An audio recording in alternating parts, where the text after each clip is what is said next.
5 보병사단이 을사년 새해를 맞아 자주포 포탄 사격을 했습니다. 훈련에는 장병 360여 명을 비롯해 K9과 K55A1 자주포 24문 등이 참가해 유사시 즉각 대응할 수 있는 대비태세를 확립했습니다. 김선호 국방부 장관 직무대행이 필립 골드버그 주한 미국 대사를 접견하고 한미동맹을 발전시키는 데 기여한 그의 헌신과 노력에 사의를 표했습니다. 양측은 이 자리에서 한미동맹이 굳건하게 유지되고 있다는 점을 재확인했습니다. 철의 삼각지 전투 속 파괴된 옛 철원 시가지를 소개합니다. 드넓은 철원 평야에 경원선이 부설됐지만 6.25 전쟁으로 완전히 파괴되면서 치열한 전투의 흔적만 남은 전적지를 기자가 직접 찾아가 봤습니다.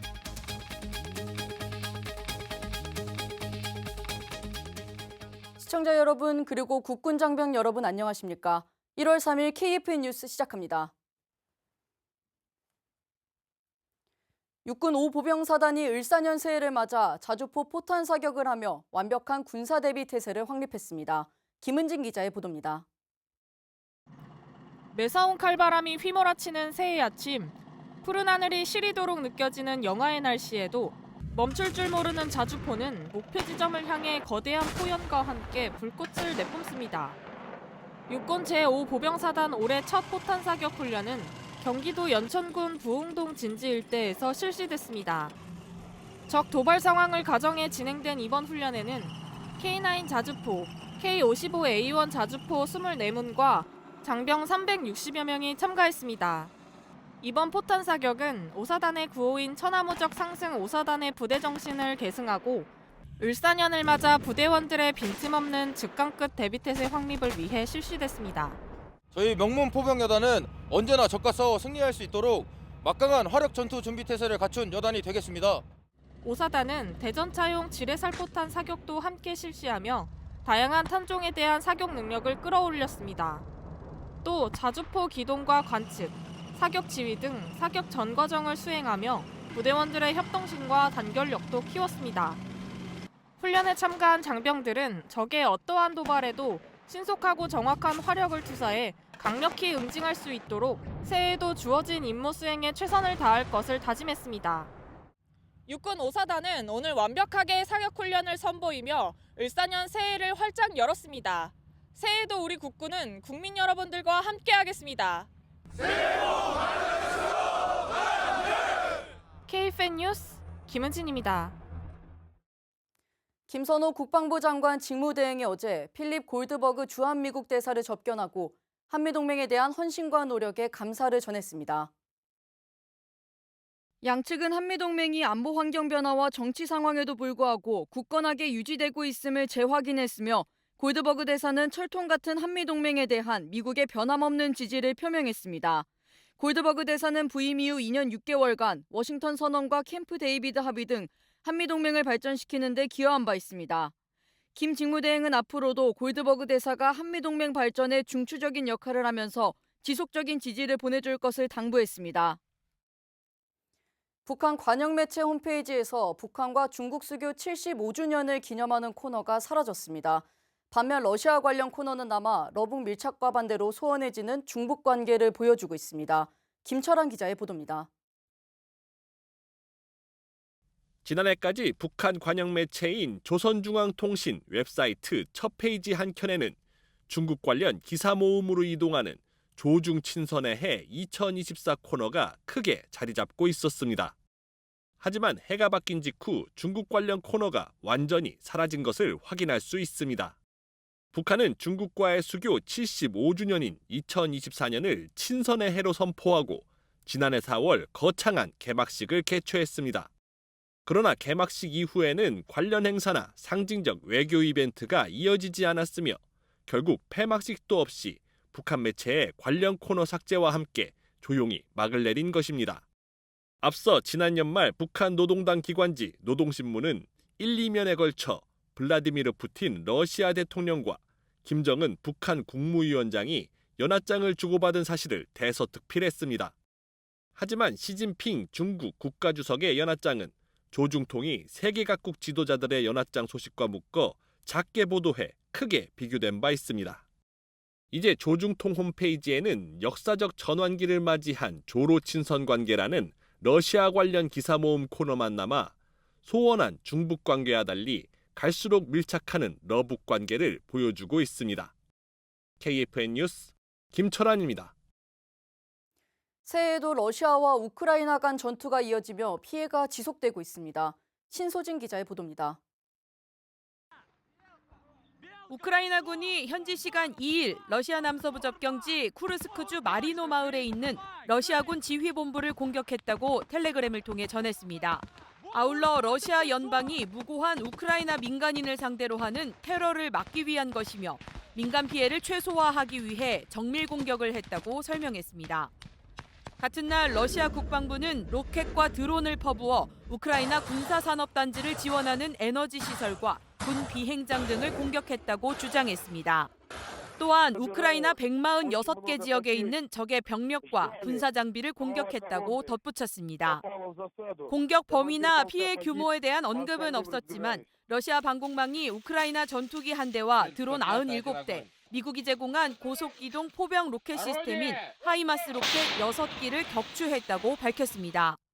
새해 첫날에도 우크라이나군이 자정을 10분 넘긴 시간 러시아가 통제 중인 우크라이나 도네츠크 중심부를 포격했고 이어 러시아도 우크라이나 오데사 남부 항구 인근을 드론으로 공격했습니다. 우크라이나와 러시아는 트럼프 대통령이 취임 전에 공언한 종전을 앞두고 협상전 점령지 확보를 위한 대규모 공습들을 펼치며 연초에도 양국의 충돌은 끊이지 않고 있습니다. KFN 뉴스 신소진입니다. 중국이 세계 시장을 장악한 무인기의 부품과 기술에 대해 미국 정부가 규제를 추진하고 있습니다. 중국 정부는 미국 군수기업을 대상으로 자국 기업의 이중용도 물품 수출을 금지하는 제재 조치를 단행했는데요. 관련 내용을 백재훈 기자가 정리했습니다. 미국 상무부 산업안보국은 현지 시간 2일 무인기의 필수적인 정보통신 기술과 서비스에 관련한 국가안보 위험에 대응하기 위해 규제를 검토 중이라 밝혔습니다. 규제 대상은 적대국 정부의 소유, 통제, 관할, 지시 대상인 개인과 기업의 무인기 정보통신 기술과 서비스입니다. 연방 규정상 적대국은 중국과 쿠바, 이란, 북한, 러시아, 베네수엘라까지 6개국이지만 산업안보국은 이번 규제가 중국과 러시아를 염두에 뒀음을 분명히 했습니다. 특히 중국이 세계 무인기 시장에서 지배적인 위치를 악용할 위험이 크다고 밝혔습니다. 미국 민간 무인기 시장의 75% 이상을 차지하고 있는 중국산 드론을 통해 정보를 해킹하거나 원격 통제로 민감한 시설을 감시 및 공격할 수 있다는 것입니다. 한편 중국 상무부는 현지 시간 2일 보잉을 비롯한 미국 소재 28개 기업을 이중용도 물품 수출 통제 리스트에 올렸습니다. 법규에 따라 중국의 안보와 이익을 해치는 28개 미국 법인을 수출 통제 리스트에 넣었다며 제재 조치는 이날부터 정식 시행되는 것으로 알려졌습니다. 이중용도 물품은 군수용과 민간용으로 모두 쓸 수 있는 물품으로 특수한 상황에서 수출이 꼭 필요한 경우 별도 신청 절차를 거쳐야 한다고 밝혔습니다. 다만 어떤 물품이 수출이 제한되는 이중용도 품목인지는 구체적으로 명시하지 않았습니다. 오는 20일 미국 도널드 트럼프 행정부가 출범하는 가운데 새해 초부터 두 나라의 안보 규제에 관련한 상호 견제 분위기가 이어지고 있습니다. KFN 뉴스 백재용입니다. 중국 소식 이어집니다. 중국은 새해에도 세계 곳곳에서 대외 확장 기조를 보이고 있습니다. 대만 주변에서는 순찰을 벌이는 중국 군용기가 포착됐고 필리핀 영해에서는 중국의 것으로 의심되는 수중 드론이 발견됐습니다. 김은별 기자입니다. 로이터 통신은 중국이 2일 대만 주변에서 새해 첫 합동 전투태세 순찰에 나섰다고 대만 국방부가 밝혔다고 보도했습니다. 대만 국방부는 이날 오전부터 제-16 전투기를 포함해 중국 군용기 22대를 포착했다고 발표했습니다. 이 가운데 군용기 18대는 대만 해협 중간선을 넘어 중국 군함과 함께 순찰을 벌이기도 했습니다. 한편 남중국해 영유권을 놓고 중국과 대립하는 필리핀의 영해에서는 중국의 것으로 의심되는 수중 드론이 발견됐습니다. 현지 시간 2일 AFP 통신에 따르면 지난달 30일 필리핀 중부 마스바테주 산파스쿠알 지역 바닷가에서 약 9km 떨어진 해상에서 어민 3명이 수중 드론을 발견해 당국에 신고했습니다. 노란색의 약 2m 길이의 이 수중 드론은 꼬리 날개가 달린 어뢰 모양이며 HY119라는 글자가 쓰여 있습니다. 현지 경찰 관계자는 HY119는 중국산 수중 항행통신 시스템을 언급하는 것으로 보인다며 수중 드론이 정찰 감시 용도에 쓸 수 있는 눈과 안테나를 갖고 있다고 전했습니다. 이와 같이 중국은 새해에도 세계 곳곳에서 대외 확장 기조를 보이고 있습니다. KFN 뉴스 김은별입니다. 이스라엘군이 지난해 9월 시리아 중부에 특수부대를 투입해 이란이 세운 미사일 제조 시설을 파괴했다는 사실을 4개월 만에 공식 확인했습니다. 김효진 기자의 보도입니다. 이스라엘군은 현지 시간으로 2일 성명을 통해 2024년 9월 8일 공군 특수작전 병력이 시리아 마시아프 지역에서 정밀 미사일을 만드는 지하단지를 공격해 파괴했다고 밝혔습니다. 이스라엘군은 작전의 구체적인 내용뿐만 아니라 공격 당시의 사진과 동영상도 함께 공개했는데 해군의 화력 지원을 받아 공군정의 살다그 부대원이 미사일 공장에 접근하는 모습부터 건물에 들어가 여러 무기를 확보한 후 시설을 파괴하고 복귀하는 모든 과정이 담겼습니다. 이스라엘군이 해외 영토에서 벌인 군사작전을 공개적으로 발표하는 건 매우 이례적인 일입니다. 해외 영토에서 벌인 군사작전과 관련해 사실 여부조차 확인 혹은 부인도 하지 않는 이른바 NCND 입장을 유지하는 관행에서도 벗어난 것으로 평가됩니다. 전문가들은 시리아 반군의 내전 승리 직후 이스라엘군이 시리아 영토 내 곤란 고온 완충지대로 지상병력을 진입시킨 현 상황을 정당화하려는 의도로 판단하고 있습니다. KFN 뉴스 김효진입니다. 바이든 미국 대통령이 트럼프 당선인 취임 전 이란의 핵무기 개발 대응 방안을 논의했다는 보도가 나왔습니다. 여러 시나리오를 논의했는데 바이든 대통령은 결정을 내리진 않은 것으로 전해졌습니다. 박인배 기자입니다. 미국 매체 악시오스 보도에 따르면 바이든 대통령과 국가안보팀은 약 한 달 전 회의에서 이란의 핵무기 개발 가능성에 대해 논의했습니다. 다양한 선택지를 검토했는데 바이든 대통령은 결정을 내리지는 않은 걸로 전해졌습니다. 한 당국자는 당시 회의에 대해 새로운 정보가 있어서 열었거나 대통령의 결단을 이끌려는 목적이 아니었다고 밝혔습니다. 트럼프 당선인 취임 전 이란이 핵무기 개발에 나서는 것에 대응하는 시나리오 계획이었다는 설명입니다. 다른 소식통은 현재 백악관에서 이란 핵시설에 관한 군사적 대응 논의가 적극적으로 이루어지지 않고 있다고 전했습니다. 매체에 따르면 당시 회의에서 바이든 대통령의 고위 참모 일부는 이란이 핵 프로그램에 속도를 내고 있어 공습할 필요가 있다고 주장했습니다. 이에 대해 바이든 대통령은 트럼프 당선인 취임을 앞두고 극적인 공습을 할 필요가 있는지, 이란이 공습을 정당화할 만한 행동을 했는지 질문한 걸로 전해졌습니다. KFN 뉴스 박인배입니다.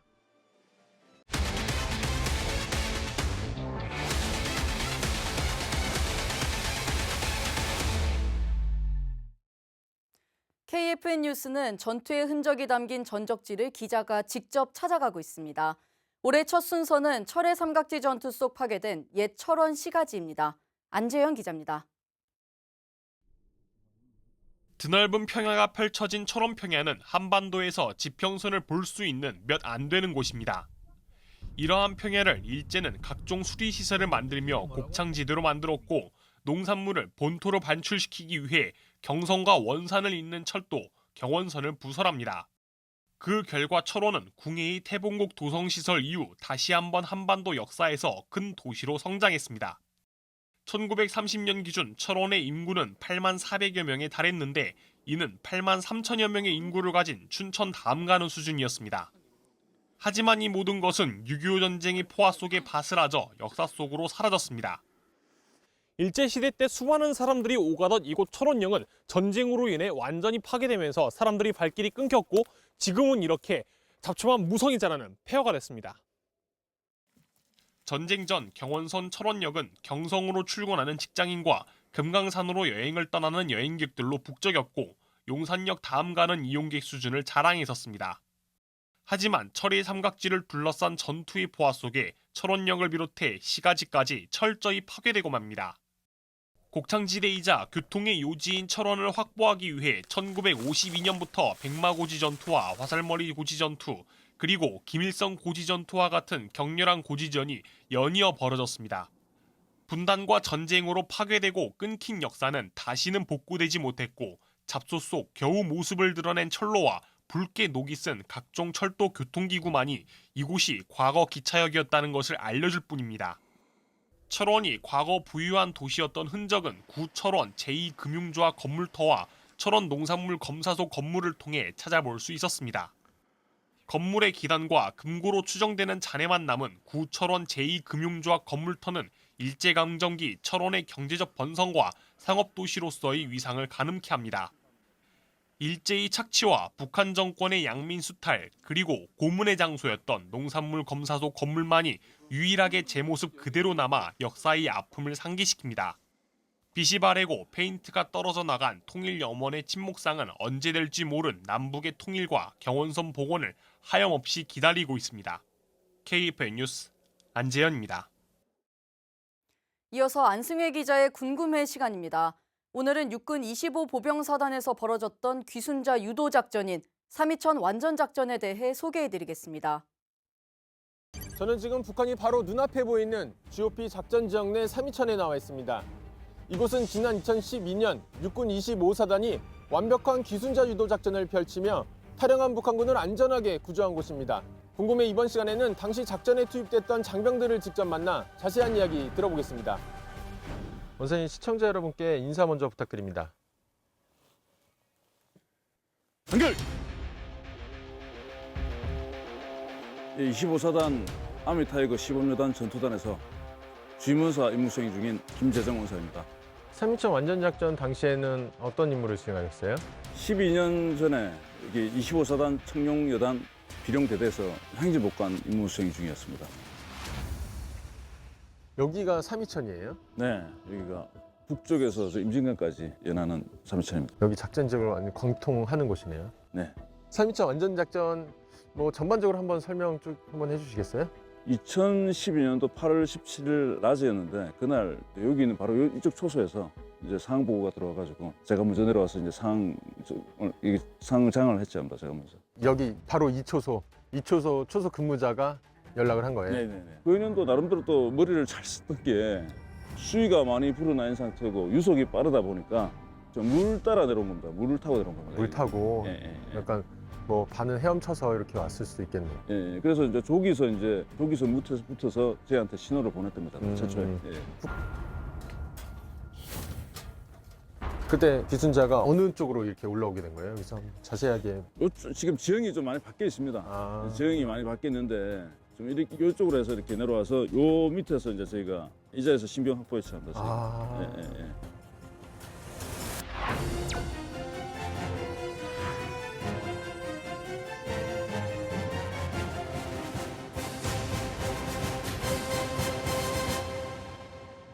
3.2천 완전작전 당시에 어떤 임무를 수행하신 거예요? 저는 유기물 해소 작전 팀장으로서 제일선두에서 지뢰탐지 임무를 맡고 시행했습니다. 작전은 지금 전방에 보시는 갈대 지역인데 네. 이 갈대 지역 인근에 유기물이 해소되어 있었습니다. 그럼 저기는 다 물이었을 거 아니에요? 그 당시에는 정강이 정도까지 차는 물 높이였습니다. 아, 정강이 정도까지? 네. 최초 발견한 거는 AK 소총 한 정이었고 그 옆에 휴대 가방 속에 들어있는 수류탄 2발 그리고 탄띠에 탄창 3 탄알집이 있었습니다. 7탄이 장전되어 있는 상태의 탄알집이 3개 있었습니다. 지금 12년 전인데 여기 와서 이렇게 보시면 그때 좀 생각이 좀 나시나요? 그때 감정이 새록새록 떠오르긴 한데 그래도 군 생활에 몇 번 없을 기회여서 아직도 머릿속에 생생히 기억되고 있습니다. 3.2천 완전작전을 성공적으로 완수한 심정은 어떠셨어요? 대한민국을 지키는 군인으로서 귀순하겠다고 하는 사람을 제 손으로 확보를 하고 도움을 줄 수 있다는 것에 군인으로서 정말 영광스럽게 생각합니다. 귀순자가 이 길을 택해 왔었고 적은 내 앞으로 올 수 있다라는 말보다 내 앞으로 무조건 온다라고 생각합니다. 우리가 훈련한 대로 의심하지 말고 행동을 하면 지켜낼 수 있다는 의미를 담고 있는 것 같습니다.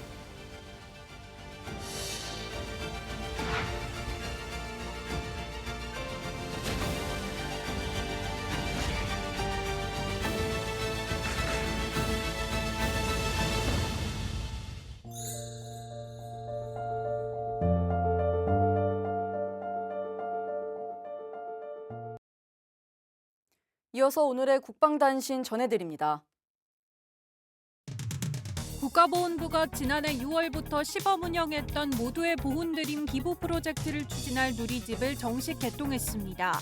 모두의 보훈드림은 국가를 위한 희생과 헌신에 감사하고 국가유공자의 복지 증진을 위해 국민 누구나 쉽게 기부에 참여할 수 있도록 마련된 온라인 플랫폼입니다. 접수된 기부금은 국가유공자를 위한 예우문화와 노후복지, 의료재활, 자립기반 등 기부자가 지정한 용도에 맞게 투명하게 사용됩니다. 국방기술진흥연구소가 업무 수행 능력 및 성과가 우수하고 평소 타해 모범이 되는 직원에게 2024년 자랑스러운 연구소인상을, 기술기획, 방산진흥 분야에서 뛰어난 성과를 창출한 직원에게 2024년 우수연구소인상을 수여했습니다. 2024년 자랑스러운 연구소인에는 방산진흥본부 방산조사분석부장 윤성현 책임연구원이 선정됐고, 2024년 우수연구소인에는 김종영 선임연구원, 김태원 선임연구원, 황재식 선임연구원이 각각 선정됐습니다. 공군 5 공중기동비행단 초급 간부들로 구성된 초급 장교단과 대표하사단이 부산 진구 인근 기초생활수급자 5가구에 연탄 1,500장을 전달했습니다. 국군 간호사관학교 생도와 장병 100여 명도 대전시 동구 취약계층에 연탄 1,600장을 전했습니다. 국군 간호사관학교는 자발적으로 모은 모금액과 학교 축제 수익금을 더한 290만 원도 대전연탄은행에 기부했습니다.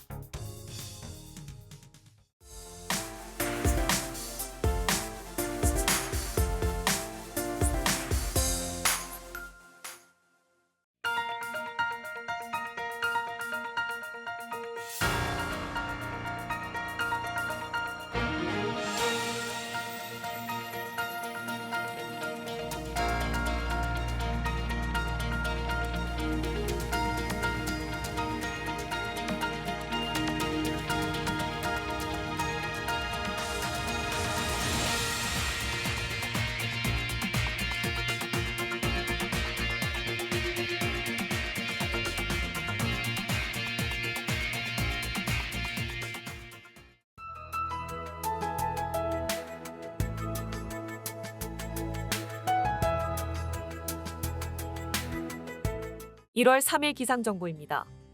북서쪽에서 찬 공기가 밀려와 오늘의 출근길은 어제보다 춥습니다. 경기 북부와 강원 내륙에 한파주의보가 내려진 가운데 서울도 영하 5도로 예년 이맘때 겨울 추위를 보이고 있습니다. 내일도 아침에 서울이 영하 5도로 추위가 이어지겠으며 모레 일요일에는 전국 대부분 지방에 눈이나 비가 오겠습니다. 자세한 날씨 알아보겠습니다.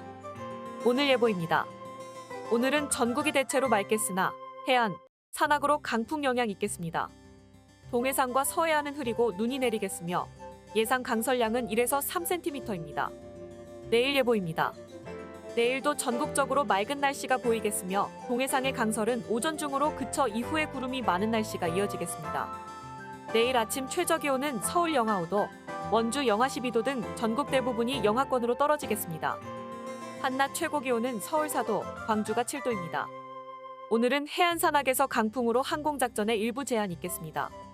또한 동해상에 높은 파고가 예상되어 해상작전에 일부 제한이 있겠습니다. 주간 기상 전망입니다. 5일부터 기압골의 영향으로 전국에 구름이 많은 가운데 경기는 9시, 충청은 12시부터 비 또는 눈이 내리겠습니다.